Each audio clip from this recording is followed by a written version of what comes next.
based on a true story. That's the tagline that greeted Western fans of Fatal Frame, right on the cover of the PS2 case.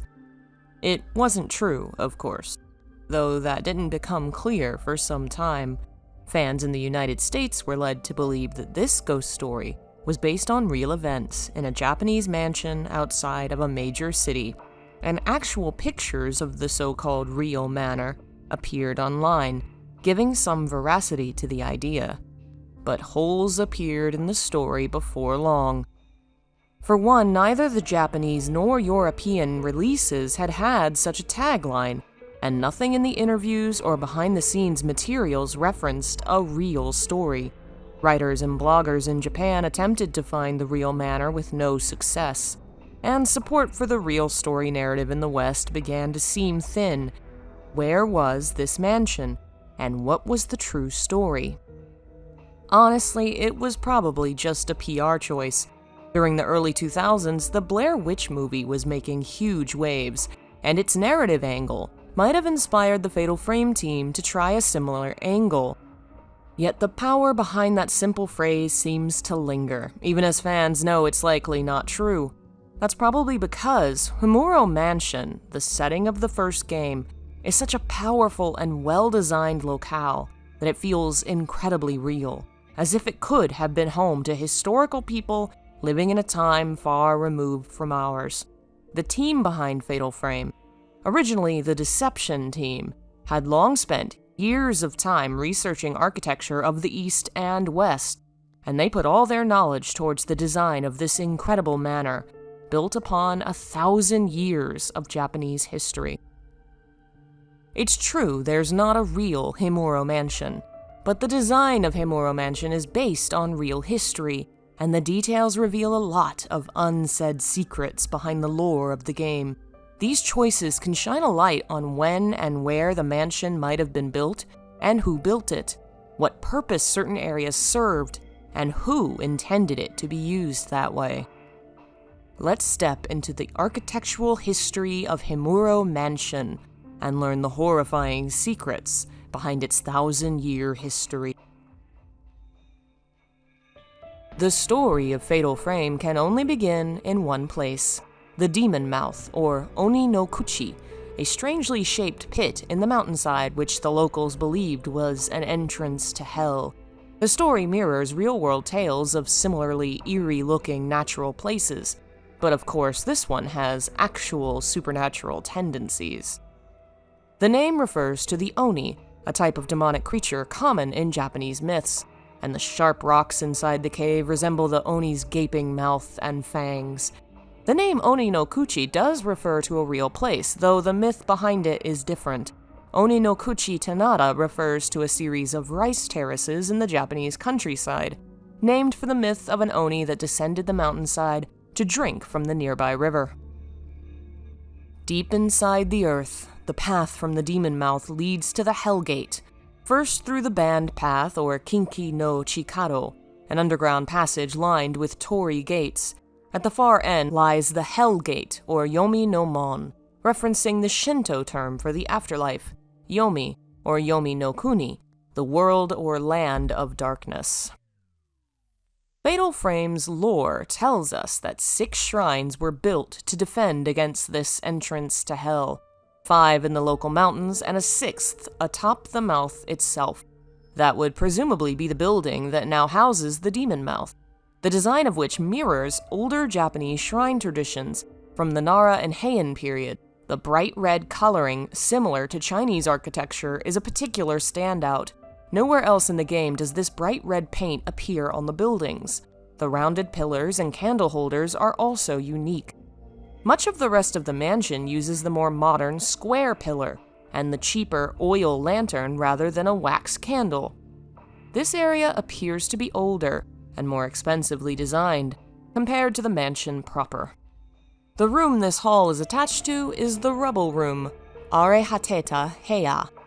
Heya is a word dating back to at least the 900s in Japan, as a combination of the kanji for to be apart and roof or house. Only 3 other rooms in the mansion use this term: the Fish Tank Room, Ikesu no Heya, the Koto Room, Kin no Heya, and the Mask Room, Men no Heya. This older-fashioned term seems to indicate the age of the rooms. These areas appear to be part of the original shrine complex, with the rest of the mansion as possible later additions. Examining their design makes this clear as well.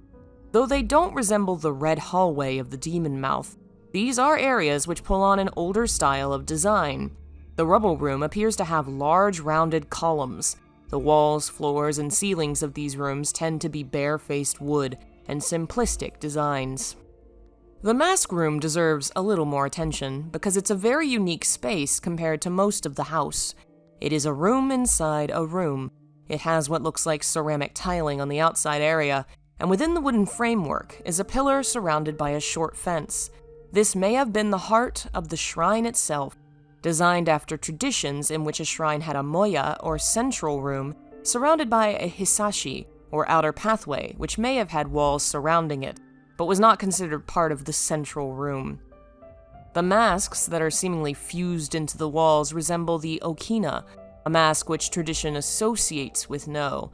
It's not actually a No mask. The okina is considered part of an older, separate tradition associated with an ancient New Year's purification ritual, which is nowadays associated with the No theatrical tradition, but is not technically part of it. The okina mask is a special one, designated solely for use with this religious festival, and not part of any secular theatrical performances. Instead of the term heya, the rooms in the rest of the house are referred to by the term ma, meaning space or room. It originated as a term of measurement, specifically for the space between columns, which were used to lay out and build Japanese buildings during a certain era. Nearly every room of the mansion is referred to as ma, and that would place the construction of these rooms somewhere after the 1100s, but likely before the 1600s. The most important room to mention is the library, or Shoin no Ma. This is where the player watches Ogata's death early in the story. This style of room was not introduced to private homes until the Kamakura period, during the rise of the samurai. As the warrior class took power, their tastes and interests became the norm, and one of those interests was Zen Buddhism. The desire for a room dedicated to Zen, specifically to reading its texts or displaying religious iconography, led to the adoption of the Shoin, or library room, after similar style rooms that appeared in Zen monasteries. The architectural style of the era was named after the room, Shoin Zukuri, and most of the Himuro mansion follows the traditions of this style.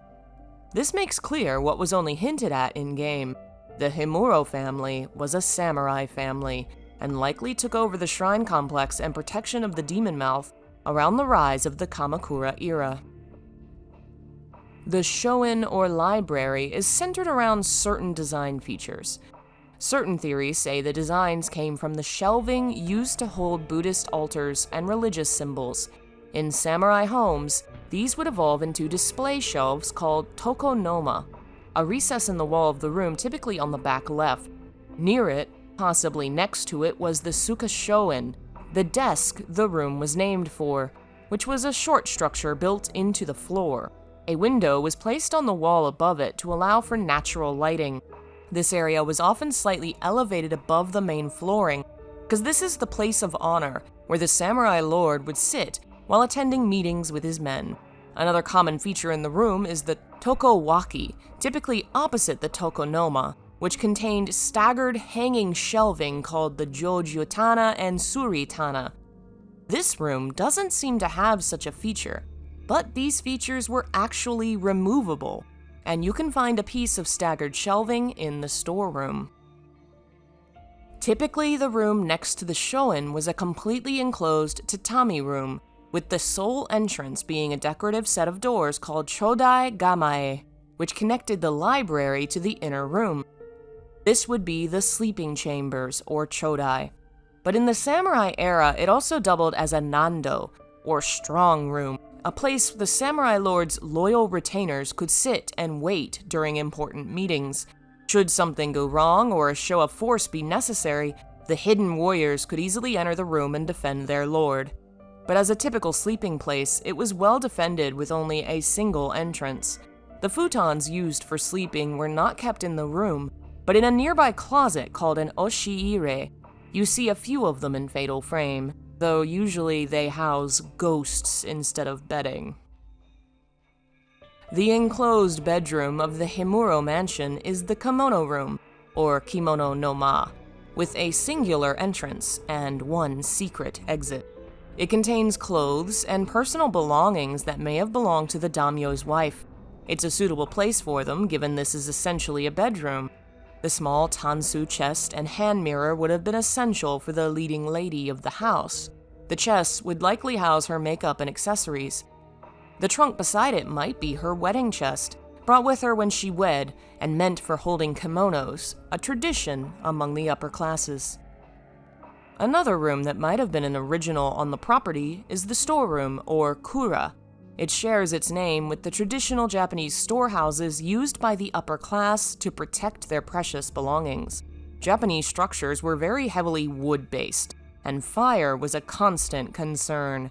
The most irreplaceable objects would be kept in a storehouse, separate from the main building, and in later eras was surrounded by stone or earthen walls to protect against fire.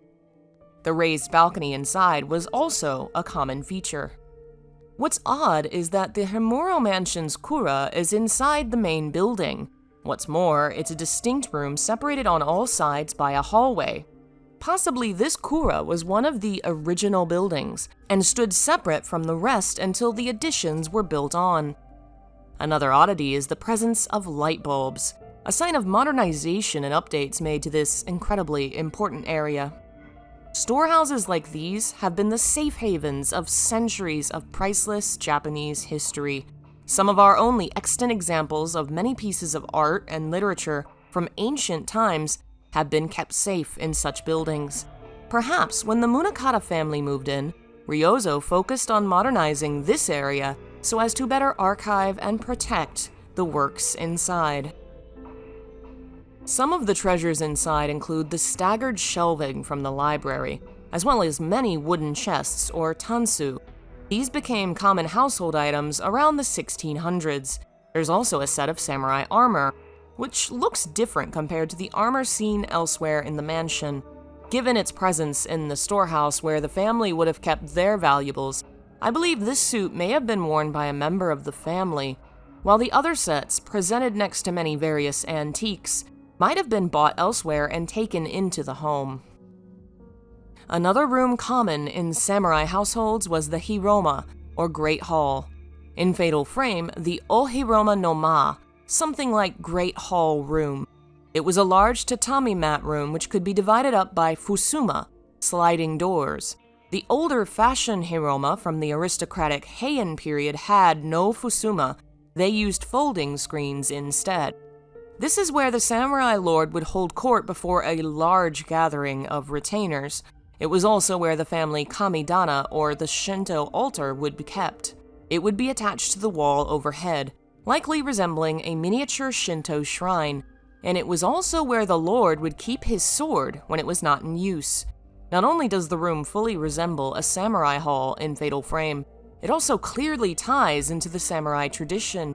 The family master kills himself with his own sword in this room, kneeling before the family altar. The heavy use of tatami mat flooring was a sign of the upper class in certain periods of time. To have many or all of your rooms covered in mats was a sign of wealth, and Himuro Mansion has quite a few of them. Originally, tatami mats were of varying sizes, but during the samurai era they became standardized and rooms were built designed around their measurements. That measurement was ma, and this is why the ma rooms are almost all tatami mat rooms, and the older rooms are missing them, because they weren't built for them. The exception is the kodo room, which does have tatami. Presumably, this area was modernized by the Himuro or the Munakata when they moved in, and later Yae made it her personal space.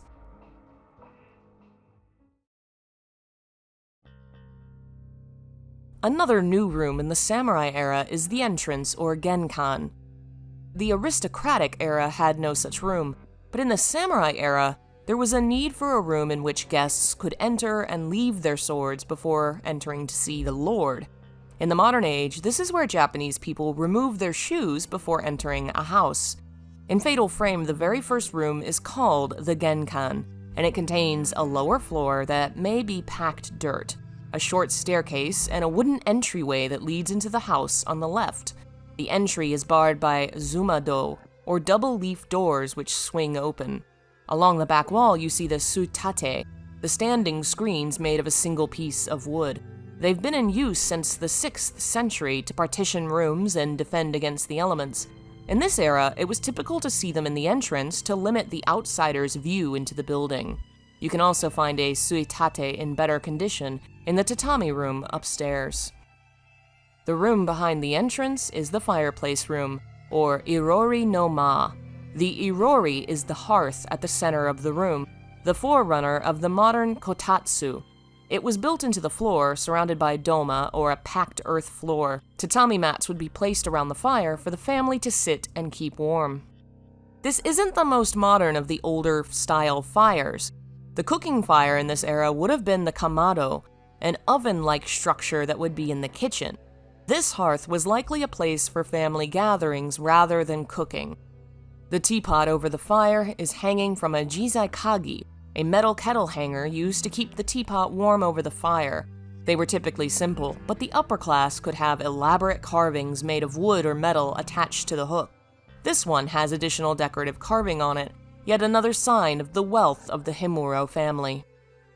The irori isn't the only source of light. You can find many kinds of lighting throughout the house, typically of two kinds: simple candles and paper lanterns, or andon. The andon is a frame of bamboo covered in paper. Inside is a ceramic container holding oil, and a wick which would burn more safely when protected from the wind by the paper. This was cheaper than candles, which may be why you see far more of the andon inside the house. Candles, on the other hand, seem to be more common in religious places, such as the burial room and the walkway to the demon mouth.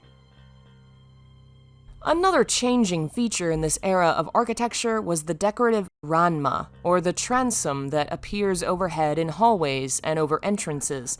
At earlier periods of time, it wasn't well decorated. Simple strips of wood served as decoration. Centuries later, it would be more common for intricate, carved designs to appear here, especially of scenes of nature, which is exactly what we see in the hallway surrounding the storeroom and above the fusuma of the Great Hall.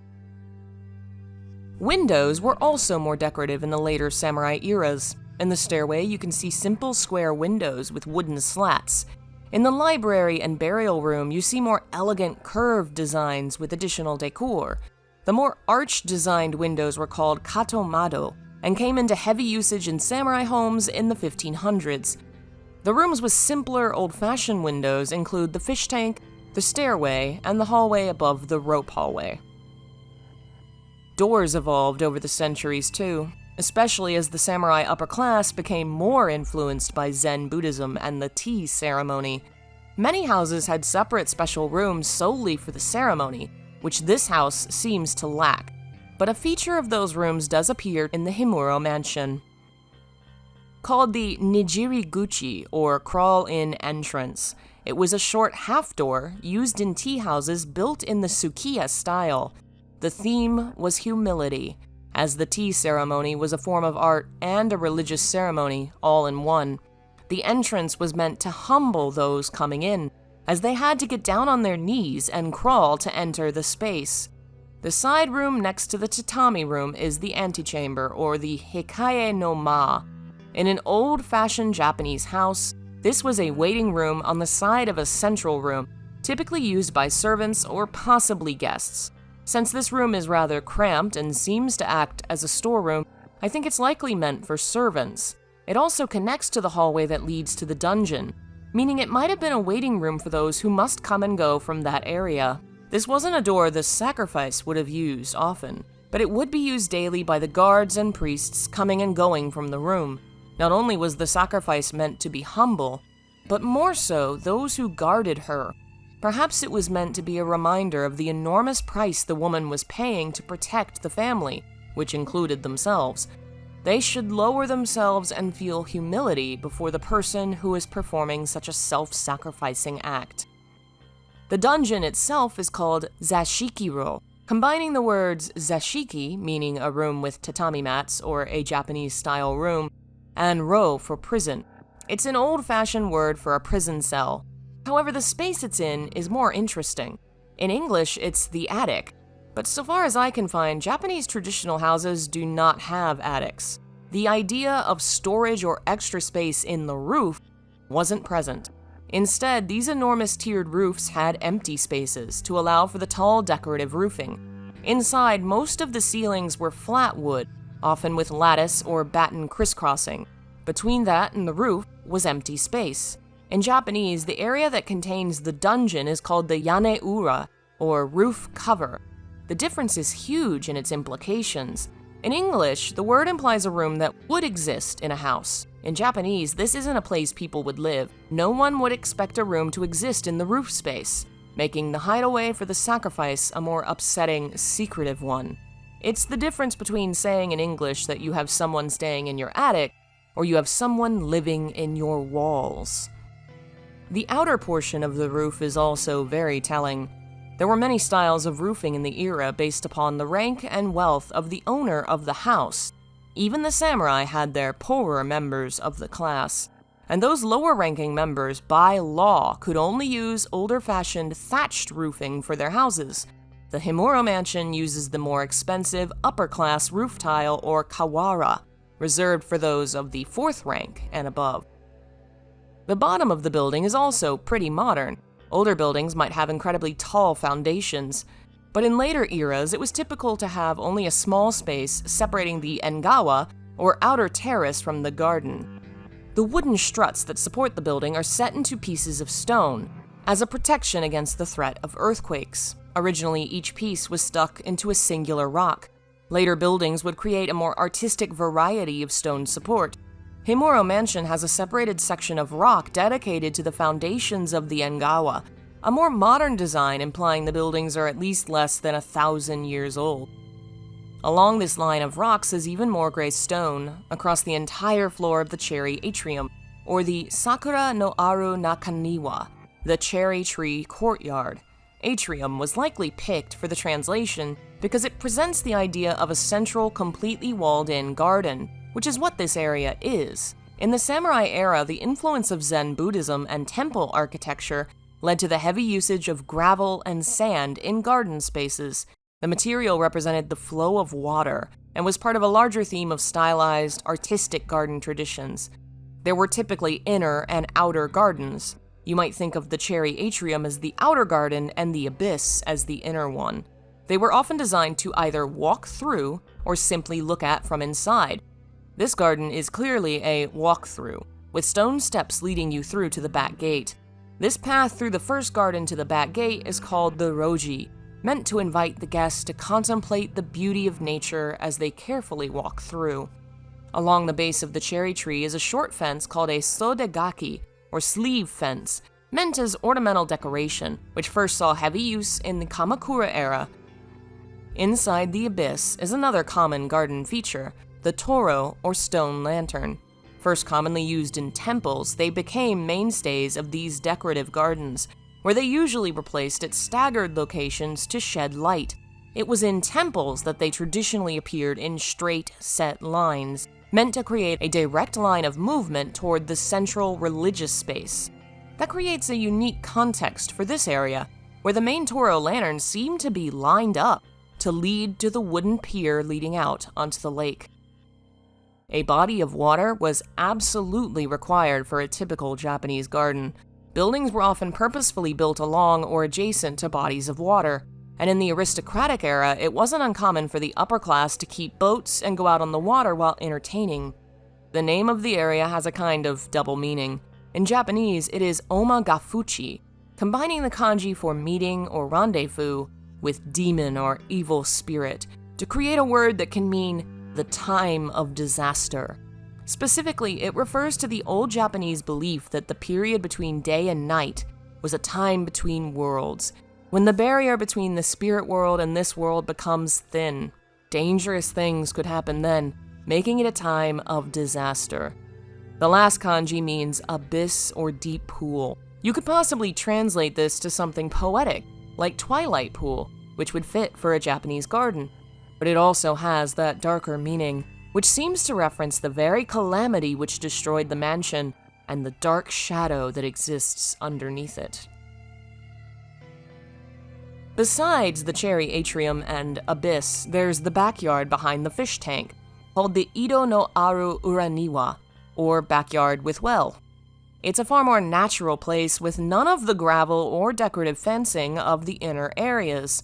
This is where the majority of the graves are. Given this is the path to the temple, that makes some sense. This may have been a graveyard on the temple grounds long before the Himuro family moved in. In Japan, each tombstone represents a family, not an individual, so this graveyard of 7 or 8 stones could represent generations and countless deceased in the extended Himuro clan. This also gives us our first visual as to the time of year, with beautiful brown leaves covering the ground in thick layers. A unique room in the mansion is the burial room. A tiered table displays candles, a box of some kind, pieces of bone according to Miku's comments, and the funerary tablets or ihai. At one corner of the room is a separate table with red and white candles surrounding a saidan, or an altar meant for offerings. In Japanese, the room is tomurai no ma, or mourning room. While the presentation isn't traditional, the elements present are clearly associated with mourning. In this context, that box on the table probably contains a cremation urn in which the ashes of a deceased person would be kept. There are very intricate rituals associated with this process in Japan. Japanese cremation does not completely turn bones to ash, and many large pieces still remain afterward. It is part of the mourning ritual for the family to gather and collect the bones, and arrange them properly in the cremation urn so the deceased is not placed upside down. Afterwards, the urn is placed in a box. The Japanese fatal frame site sheds some light on the origins of this room. This was apparently a memorial put together after the calamity to honor the people lost in the event. That confirms my own theory that the mansion was not immediately, completely abandoned. After the initial tragedy, locals and possible survivors must have returned. This explains how the 4 murdered priests were buried and given grave markers. They may have also done something with the body of the family master, found dead in the Great Hall. Perhaps the ominous round stone in the graveyard was placed over his burial site. The same Fatal Frame website says the doll room was also created to honor the dead, specifically to placate the children killed during the calamity. You may notice one doll in particular stands out, a woman with long hair and a white kimono surrounded by sacred ropes, shimenawa, and hanging paper called shide. This marks the doll as a holy object, an object of worship. Theoretically, this was an attempt to placate the spirit of Kyrie. It's not untraditional to attribute tragedies to the work of a vengeful spirit, who is then deified in the hopes it will make them peaceful. Sugawara no Michizane is the most famous example. The dolls present in the room are all female and standing dolls, similar to the Hina dolls which would become popular as gifts for young girls in later centuries. Different language and the religious terms used in the mansion also shed some light on the area's history. There are 3 sites which have religious connotations or house elements of the ritual ceremony: the Moon Shrine, the Narukami Shrine, and the Rope Altar. In Japanese, each one uses a different term. The Moon Shrine is Tsukuyomi-do, the Narukami Shrine is the Narukami Jinja, and the Rope Altar is the Nawa-den. First, the Nawa-den. Nawa means rope. The term den in this usage is an old-fashioned word used to refer to the palaces of the upper class, known as goten. Later, it became an honorific used for the lords of those palaces, pronounced dono. Many buildings on shrine grounds use the kanji in their names, such as the Haiden, or oratory, and the Honden, or main hall.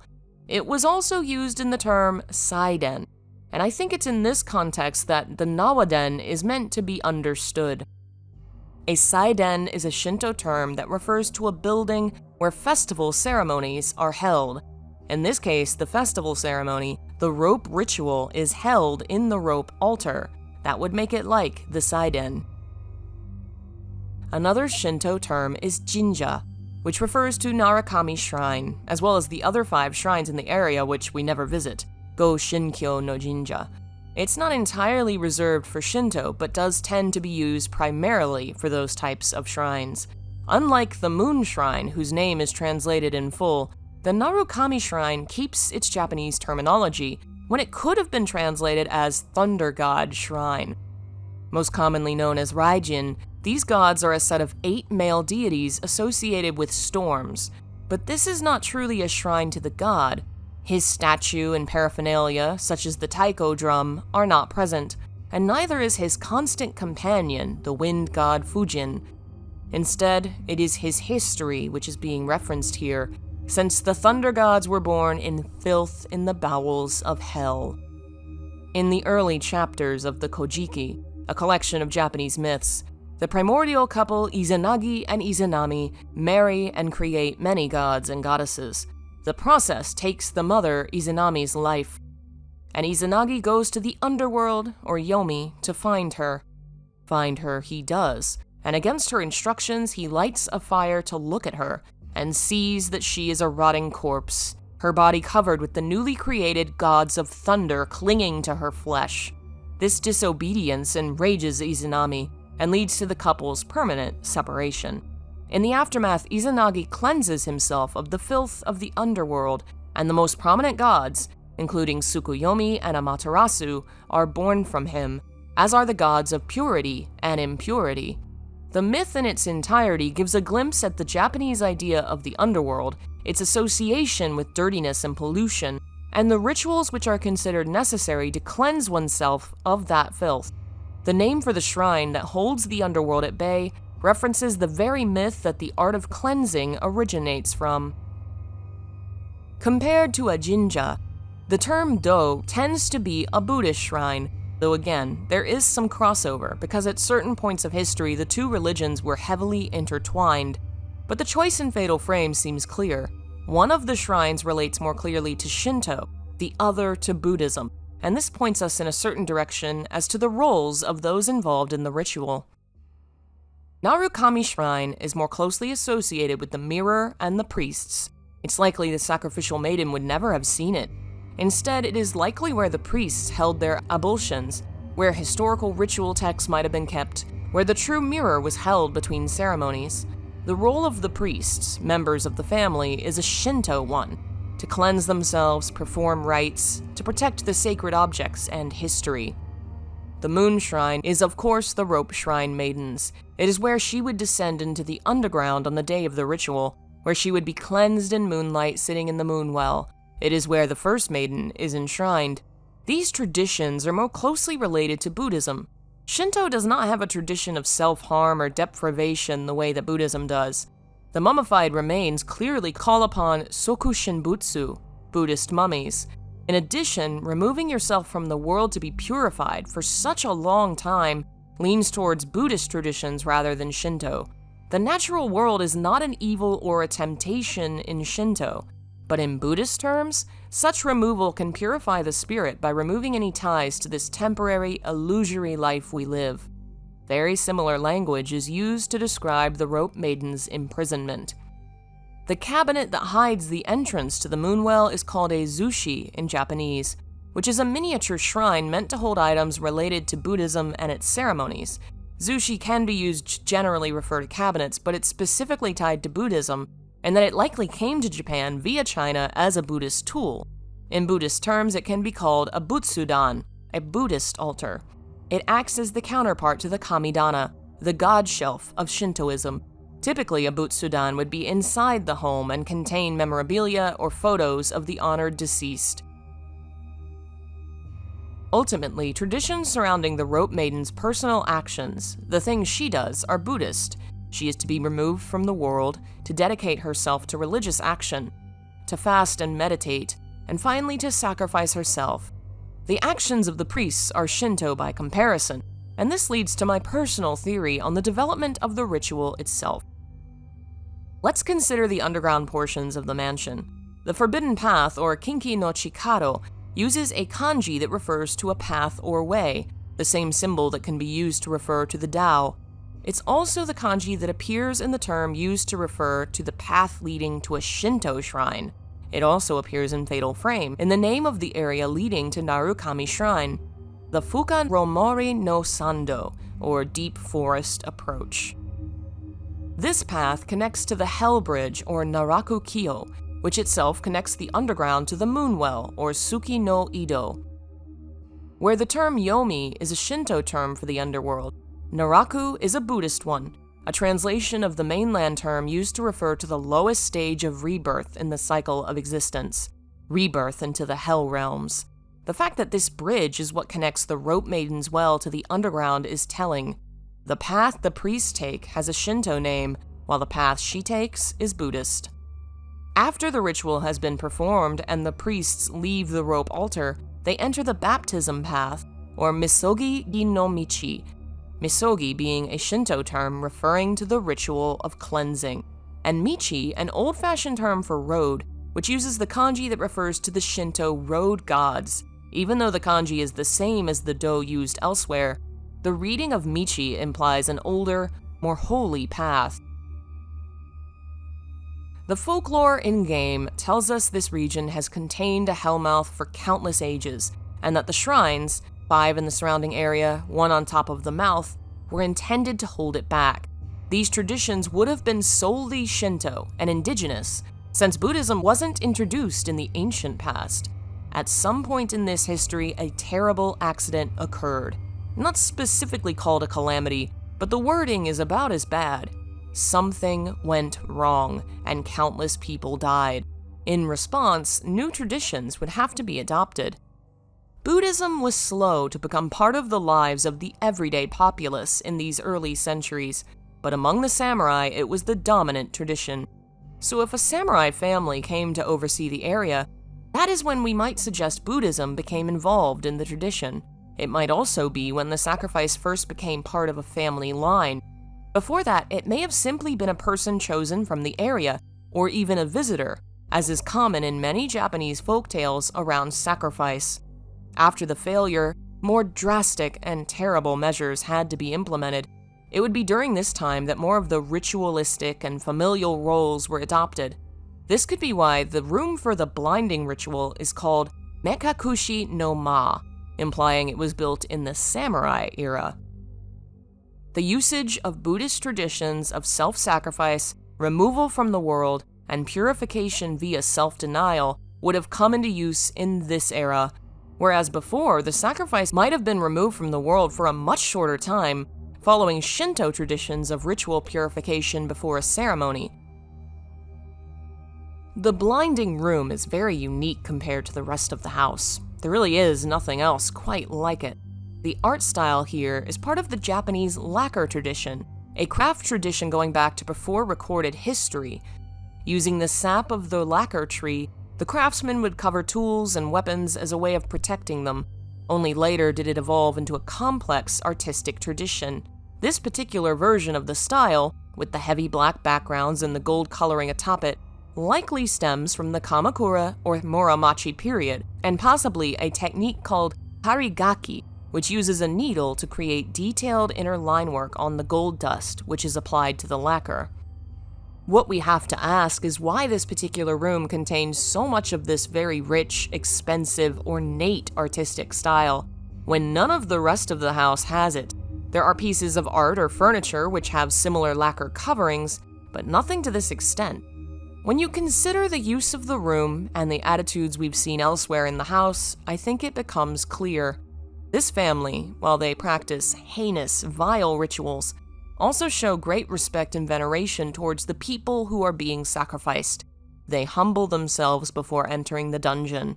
And so, in the room in which a person is forcibly blinded, they present the sacrifice with a work of art no one else will ever see.